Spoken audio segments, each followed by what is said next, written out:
সমস্ত নবী এখনো দুনিয়ার জমিনে জীবিত আছে সেজদায়। আরে বন্ধু, নবীর পাপ যখন একেবারে ফেটে রক্ত বের হয়ে যাইত, আল্লাহ আসমান থেকে নবীর ডাক দিয়ে বলতেন, ইয়া আইয়ুহাল মুযাম্মিল কুমিল লাইলা ইল্লা কলিলা নিসফাহু আও ইনকুস মিনহু কলিলা।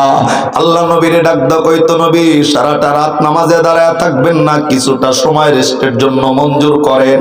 আরে বন্ধু, আল্লাহর নবী মাঝে মধ্যে নামাজটা শেষ কইরা যখন রেস্টে বসে যাইতো, আয়েশা সিদ্দিকা পাগলের মতো দৌড়াইয়া নবীর কাছে আইসা নবীর জিগাইতো, নবীজি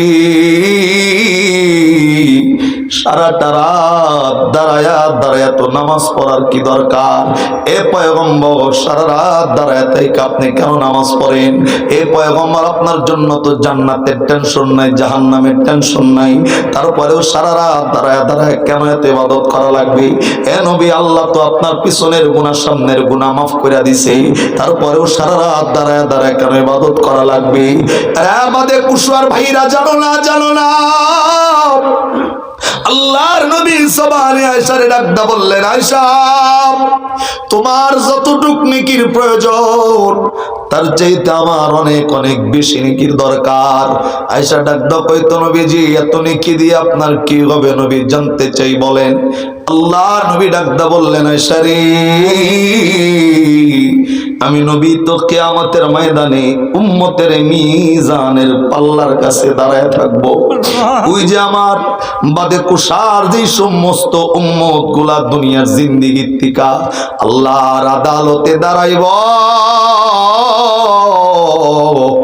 আল্লাহ উম্মতের নেকি এবং গুনাহগুলা যখন ওজন করবে, আমি নবী উম্মতের পাশে দাঁড়াবো, আমি তাকায়া দেখবো আমার একটা গুনাহগার উম্মতের নেকির পাল্লার ওজন যদি হালকা হয়ে যায়, আমার উম্মতরে যদি আল্লাহ জাহান্নামের পারমিশন দিয়ে দেয়, আমার সামনে আমার উম্মত জাহান্নামে যাবে, আমি নবী তো এটা সহ্য করতে পারবো না। আমি আমার ব্যক্তিগত আমলগুলা আমার উম্মতের পাল্লায় তুলব, আল্লাহর দরবারে উম্মতের জন্য সুপারিশ করতে থাকবো।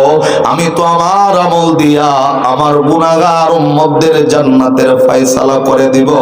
জবান বন্ধ নয়, মায়া লাগায় কন্যা সুবহানাল্লাহ। আরে বন্ধুরে, আল্লাহর নবী আখির জামানার পয়গম্বর হযরত ওমরের চোখের মধ্যে পানি দেখার পর, আরে বন্ধু, নবী কলিজার মধ্যে এমন একটা আঘাত পাইছে, ওমরের চোখে কেন পানি? আরে বন্ধু, আমরা কিন্তু জানি আবু বকর যেমন নবীর শ্বশুর, ওমর কিন্তু আল্লাহর পয়গম্বরের শ্বশুর ছিল। এই যে গাজী সাহেব জানে, মদিনাতে আল্লাহর নবী যেই জায়গায় ঘুমায়, পাশে আবু বকর ঘুমানো, তার পাশে হযরত ওমর ঘুমানো। আরে বন্ধু, দুই শ্বশুরে নিয়ে পয়গম্বর ঘুমায় আছে। সারাটা জিন্দেগি সাহাবায়ে কেরাম জান্নে নবীর মহব্বত করছে, নবীও আমার সাহাবায়ে কেরাম রে ঠিক একইভাবে মহব্বত করছে। আরে বন্ধুরে, আল্লাহর নবী আখিরি জামানার পয়গম্বর। আমরা কিন্তু জানি মক্কা থেকে মদিনা হিজরতের সময় আলোচনা দুই ভাবে আসছে। এক আলোচনায় আসছে 6 মাস আগে আবু বকরকে আল্লাহর নবী বলছিল, আবু বকর মক্কা থেকে কিন্তু মদিনায় হিজরত করা লাগবে। আর এক আলোচনায় আসছে আল্লাহর নবী 40 দিন আগে আবু বকরকে বলে রাখছে, আবু বকর মক্কা থেকে মদিনায় যাওয়া লাগবে। আল্লাহর নবী এক আলোচনার বাসায় 6 মাস পরে আইসা আবু বকরের দরজার মধ্যে একটা টোকা দিয়েছে, আবু বকর জাগনা সোনাকি। এর বন্ধু, মহব্বতটা নবীর প্রতি কেমন ছিল আবু বকরের, সাহাবায়ে কেরামের। আল্লাহর নবী ডাক ডাকে, আবু বকর জাগনা শুনি, চলো না, মক্কা থেকে মদিনায় হিজরতের সময় হয়ে গেছে, রাত্রি গভীর। এক টোকায় এক ডাকি আবু বকর নিজের দরজাটা খুইলা নিজের যে কাপড়ের গাঠুরিটা ছিল, আরে বন্ধু, গাঠুরিটা মাথায় আবু বকর দরজা খুইলা নবীর পিছনে রওনা দিছেন। আল্লাহর নবী আবু বকরকে ডাকতে বললেন, আবু বকর, আমি তো কতদিন আগে তোমারে বলে রাখছি আবু বকর, মক্কা থেকে মদিনায় যাব। রে আবু বকর, এক ডাক দিলাম, সাথে সাথে দরজাটা খুলে দিলা। রাত্রি তো গভীর হয়ে গেছে, তুমি কি ঘুমাও নাই? আবু বকর ডাক দকায়, নবীজি 6 মাস আগে যে আপনি আমারে বলে রাখছেন মক্কা থেকে মদিনায় যাওয়া লাগবে, আমি আবু বকর সেই দিন থেকে আমি আবু বকর আমার বিছানার লগে একটা রাত্রিও আমি পিঠটা লাগাই নাই।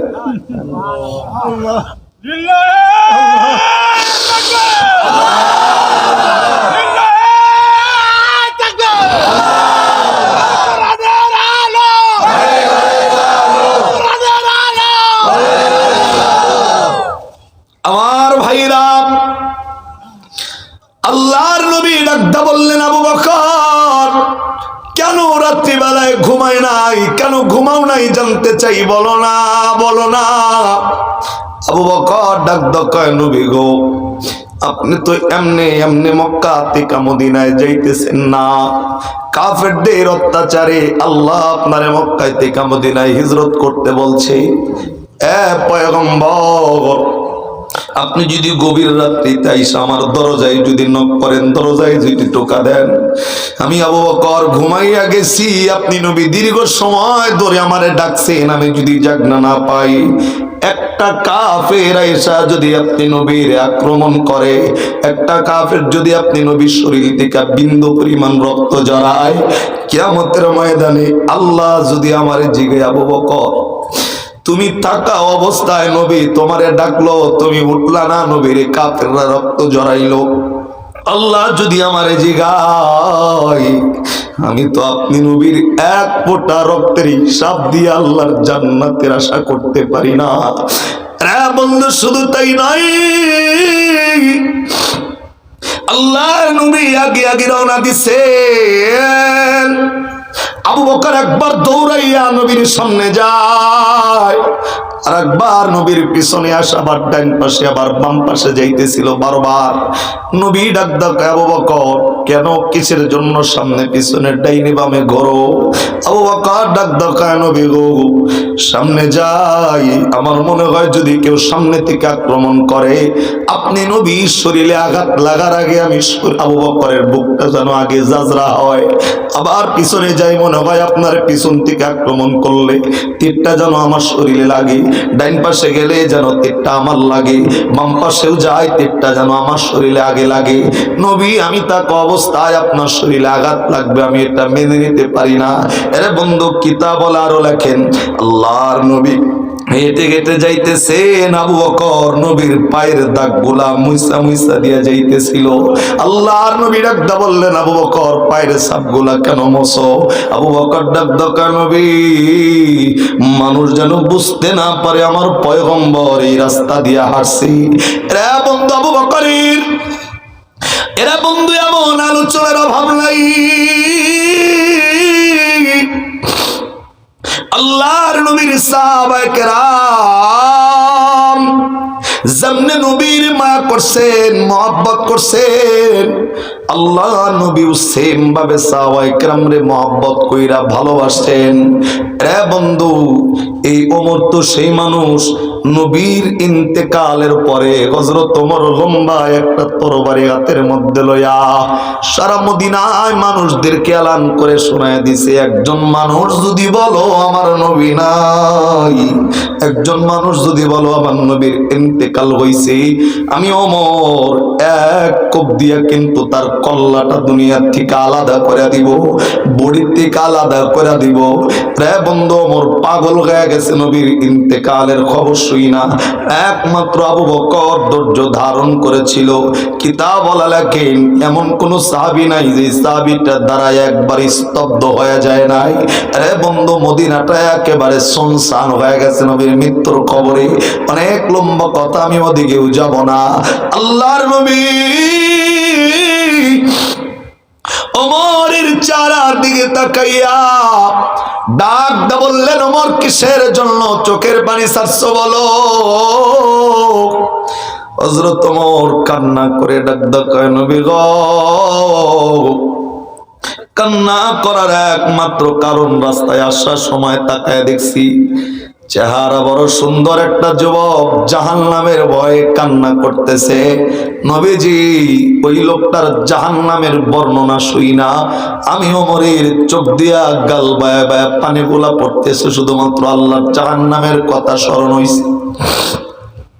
এরা বন্ধু, যে ওমরের নাম নিলেই বলতে হয় ওমর ফিল জান্নাত, সেই ওমর দুনিয়াতে জান্নাতের সার্টিফিকেট পাওয়ার পরেও অন্যজনের মুখে জাহান্নামের কথা শুনি না কেন ওমর কান্দে?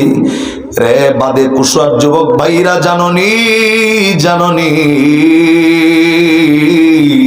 হযরত ওমর জান্নাতের সার্টিফিকেট পাওয়ার পরেও এই যে দুইটা গাল আছে, এটা কে রে ভাই? কি হয়েছে ভাই? কি সমস্যা?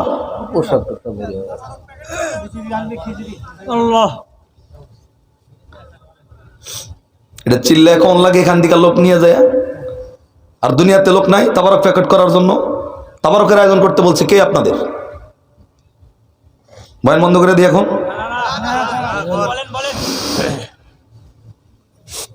এটা কমন সেন্স নাই? যে পোলা গেল কমন সেন্স নাই?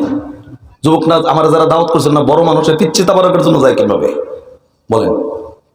যারা দাওয়াত দিল আমার, এরা তো বড়, ওই পিচ্ছি তাবারকের লিগে যায় কোন হিসাবে যায়?